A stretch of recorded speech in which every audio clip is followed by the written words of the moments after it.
আমরা কেউ চান্দাবাজি, দখলদারি আর দান্দাবাজির সাথে জড়িত না, নাকি বলে?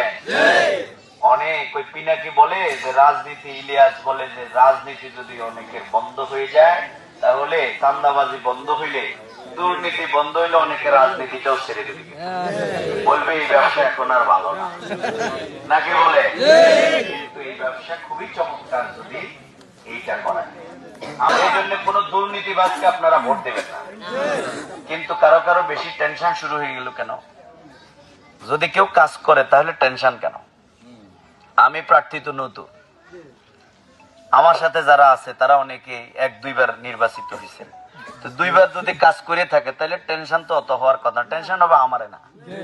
কিন্তু তারা অনেকে টেনশন, অস্থির অবস্থা, তারা অনেকে কেন্দ্র দখলের প্রস্তুতি নিচ্ছে। আমরা বলে দিতে চাই, আমাদের বিরুদ্ধে তারা অভিযোগ করেছে আমরা নাকি দেশীয় অস্ত্র জোগাড় করতেছি। জামাত ইসলামী বলছে কেন্দ্রের চতুর্দিকে দেশীয় অস্ত্র শস্ত্রে জামাত সজ্জিত হচ্ছে, তার একদিন পরেই বিএনপির লোককে বিদেশি অস্ত্র সহ গ্রেফতার করা হয়েছে।